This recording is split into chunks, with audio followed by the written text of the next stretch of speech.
I'm about as real as they come. All my beats tailored by Joe. House Digital. Maserati Rick in Detroit. Convertible bird in Miami. Graduated summa cum laude. Strip club made a tsunami. Carlton Hines with the ball game. Grateful Edmonds with the snowflakes. Craig Pettis in the M-Town. Sal Magluta with the boat game. Falcone with the cocaine. Like Freeway Ricky with the plug game. Like Monster Cody in South Central. Larry Davis from close range. He wore so many hats, disc jockey, radio host, and music executive, but his friends from East Harlem just knew him to be real. Okay. Hey, Flint. All right. You want to elaborate? Where he at, man? Well, I'm right here, man. What's poppin'? What's good? You tell me what's good. I don't know. What you heard? What you heard you ain't like? I'm hearing a whole bunch of stories. That, Now, fuck the stories. They saying that you don't like what you heard. What did you hear you ain't like? What did you say? See, this is some little, see what I mean? Come on, I'm not even, yo, hang up the phone, man. I ain't with that. Well, a big rest in peace to DJ K-Slay and condolences to his family and friends. He was only 55 years old and he passed away he was hospitalized with COVID for about 4 months and he passed away yesterday. His death was confirmed by Van Silk, who has been a friend of his and known him since he was 16 years old. He described him as my dear brother, and a lot of people paid their respect and tribute. Static Selector said, I have so much to say, so many stories. This week's Show Off Radio will be special. R.I.P. K-Slay. Terminology said, R.I.P. DJ K-Slay. Words cannot describe how much of a legend he was and what he meant to our culture. My main name is Dez TFA, but the name I started out with was, Spade, 429,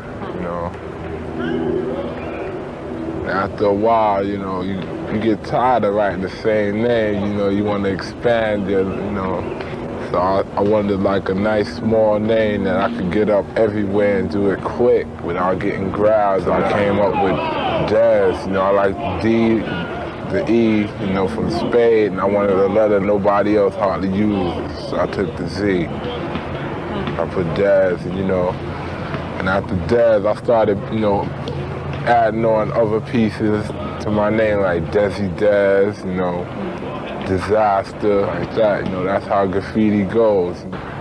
Graffiti always been in me, I say since I was a little kid, but I say, I first started piecing on walls like about 1978, in the street, get like 2-3 cans, go in the schoolyard and practice, Started coming to the trains in 1979. I was on the number 6 train. I was hitting the insides, I used to write Zell, Spade, 429, TFA, TCP, the Crazy Partners, different incorporations, Y'all know the procedure. All my brothers locked down. Hold up. Y'all gotta shut that noise down. This is important right here. It's an important part of my show. 1-800-223-9797. You know how we do this. Sing, lock in. Rawway, lock in. Valhalla, lock in. Greenhaven, lock in. Butner, lock in. Rikers Island, lock in. C-74, C-76, lock in. OBCC, lock in. All my gully cats in the Bing, lock in. MCC, lock in. North Ave Bridgeport Correctional Facility, lock in. Bedford Hills, lock in. Northern State, lock in. Danbury Women's Facility, lock in. MDC, lock in. Warning. The Drama King is in the building. The Drama King is in the building. You didn't say that you was a bitch and a coward and that your jail record... Bitch don't come over the airwaves. I ain't say bitch. You said you stepped to me on some beef and shit, and I said keep it music. That's what you said? Hey, yo, listen, you didn't have no choice but to keep it music. I said, yo, check this out. Exact word. He said, what is the beef with you and Clue? I said I don't consider it no beef. You understand what I'm saying? Because Clue's a coward, because he ain't going to step to me on no beef, yo. He ain't got no choice but to keep the music. What is that supposed to mean? You heard what the fuck I said just now. Try to twist my words. About it this morning, and they are remembering a beloved Hot 97 DJ. Yeah, and this news just coming as a shock. Ryan, Christopher, what's going on? Yeah, good morning there, guys. We're starting here with this sad news, the death of hip-hop pioneer DJ K. Slay. Hot 97 has released a statement saying that they are shocked and noted that the Harlem native, whose real name is Keith Grayson, was a vital part of making the radio station the success that it is today, and starting his career as a graffiti artist, then DJing, and eventually becoming a record executive. DJ K. Slay worked at Hot 97 for more than 20 years, and in a statement from Hot 97, it says in part, quote, "We cherish the many memories created through the 20-plus years he dedicated to the Drama Hour. A cultural icon, K. Slay was more than just a DJ. To us, he was family." Now, his family confirmed that he passed away yesterday after a 4-month battle with COVID-19. DJ K. Slay was just 55 years old. We got 40 years and better with DJ K. Slay, and we're gonna miss him dearly, man. Yes. He's hip hop for real. If you want to talk about hip hop, you talk about K. Slay. Yeah, that's true. And everybody that know K. Slay know he's 100 from day one to right here. And if y'all know, remember, we used to do it in the park. That's right. Doing it after dark. Oh, yeah. A horse-drawn carriage with DJ K. Slay's coffin left the Apollo Theater after the service, stopping by the block in East Harlem where he grew up as his friends bid a final farewell. He's someone that I watched growing up, someone that I knew because he was raised in Spanish Harlem. I was raised in Spanish Harlem. So I knew him as a child, and I watched him grow as a person and as an artist. We lost an iconic leader of our culture when it comes to music and entertainment, you know, and our media publications and whatnot. You know, we really, really lost an icon today. You know how they have those DJ ads that be like, AKA will slap your favorite DJ. Well, K. Slay really meant that shit. Hey, what's the verdict? It's Shay's Popalot. We back on mob business. Y'all meet us in Harlem, East River houses, but the whole city gonna feel this. Now today we gonna be covering a person that I would say by far is one of the most known mixtape DJs, up there with DJ Drama, DJ Clue, guys like DJ Kid Capri, Wu Kid, Green Lantern. I'm just thinking about some guys from the mixtape heyday. I know I'm missing some. Y'all get in the comment box. But if we talking about the streets, the person that we covering today is going to be number one. And to me, it wasn't even because of his mixtapes. It was just his outlet to the streets. And that person that I'm talking about is going to be none other than Keith Grayson, or the legendary DJ K. Slay, or the Drama King, or Mr. Slap Your Favorite DJ.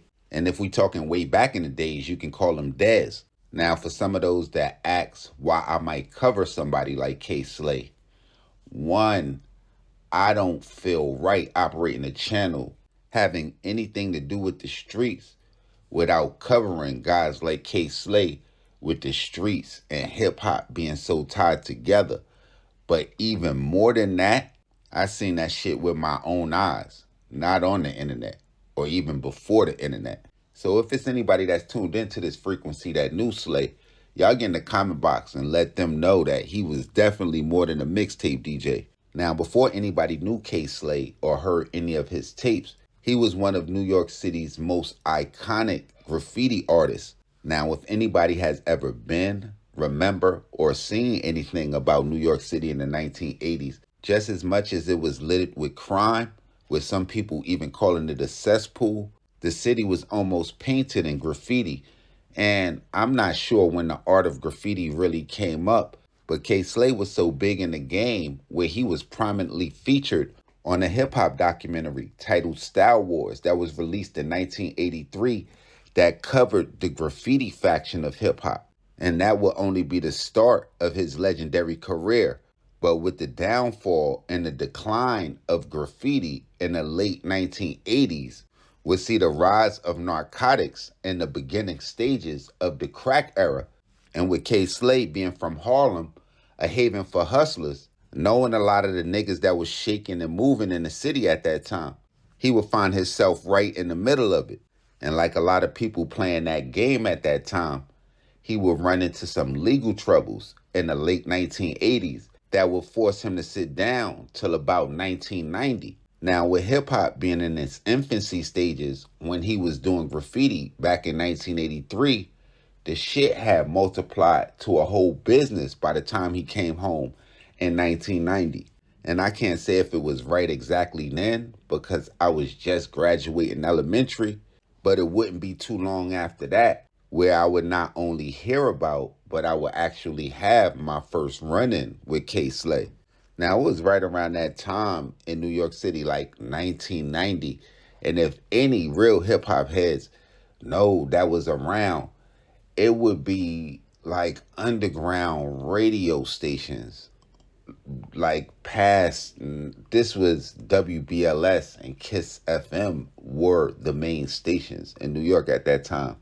And I want to say on Wednesdays, if you scroll that bitch down to the 80s and then you just start clicking, you will find a station playing hip hop.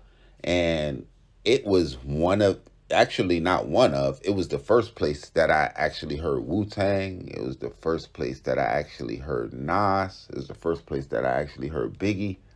And that shit would come on so late, and I had to go to school the next day, that I would just leave the fucking tape recording. And I would wake up and listen to what I had recorded. And my homeboy would pretty much do the same thing. And we would pretty much just compare the tapes, looking for songs and new artists that we never heard of. And it was one show on one of these stations that I would never forget running across, titled Nighthawks Radio. Now, if it's anybody that heard that shit, y'all get in the comment box and let these people know that I'm not crazy. But on this show, Nighthawks Radio, was a DJ by the name of DJ K. Slay. And one of the things that stood out about this DJ was his aggressiveness, because really the history of the DJ, and even especially at this time, DJs, you didn't really hear from them. Shit, nigga, Eric B didn't say anything for 20 years when he was down with Rakim type shit. But K. Slade was of a different mode. He would speak how he just came home, and he would also talk about a mixtape shop that he had in the infamous Brooklyn Albee Square Mall on the first floor. Anybody ever been there? Y'all get in the comment box. Now, me being a young nigga at that time, if anybody knew me, I was a predicate skipper of school. And I want to say that shit started as early as 6th grade. So much so by the time I was in 7th grade, I had mastered the art of that shit. Plus the junior high schools, like you go from this class to go to this other class. Oh, that shit was over with. And upon many of my hundreds of missions skipping school, one of them found me and my cousin in the middle of Albee Square Mall trying to find this mixtape DJ that we would hear on Wednesday nights by the name of DJ K. Slay. And coming in through the back way, you pass Wendy's, and we make it to the front of the mall at the bottom level. And it's this crowded mixtape shop. And in it is K. Slade with another person that some people would call a hip-hop legend. R.I.P. to Sean Price, member of Helter Skelter in the boot camp clip. And me being no more than 13, probably 14 or something like that, I remember me and my cousin just making our way through this crowd of people just standing around. And I finally get a chance to meet him. And as little as I was, and even though he wasn't who he became to be or was, he was huge to me because I heard him on the radio just breaking these artists. And he just showed so much love. He was just such a humble, real, solid dude back then. And following his career, just as the internet grew, that's one thing that seems like it never left with him. He fucked with who he fucked with, and he didn't fuck with who he didn't fuck with. And the one thing I could always appreciate about him was just his old school core values and feel. You know, he wasn't budging on certain shit. Now, not only would he make his mark on the game with the mixtapes, but he would introduce guys like Papoose to the spotlight to where they would go on to have a career. But like I said earlier, none of this shit really matters. Not the mixtapes, not really who he brought in, more than his connection to the streets, and even deeper than that, the correctional facilities and the niggas locked up behind them walls that he always showed an undying love to. So for the people that would ask why I would cover somebody like K Slay, out of the many reasons I have, the first is gonna be Albee Square in 1991 was hooligan land. Niggas from Brooklyn didn't even go there. So to be a nigga all the way from Harlem up in there pushing your work, K Slay was on the scene. Y'all make sure y'all hit the red bell and subscribe button right under this video so y'all know when this real Trill Spill shit is dropping. Y'all get in the comment box. Y'all got any stories about Slay? Matter of fact, if y'all were fans, y'all let us know how y'all became fans. When the first time y'all heard about him, y'all let me know any other mixtape DJs bigger than him, DJ Drama, and DJ Clue. That's the three that I'm going with. Y'all make sure y'all let me know what cities we need to go to, what stories we need to tell, what we missed, what we got wrong, all of that. Tap in with your boy directly. Instagram, Twitter, POP_A_LOT. Until next time, y'all know the verdict. Shit Ace Popalot. Salute the almighty mob.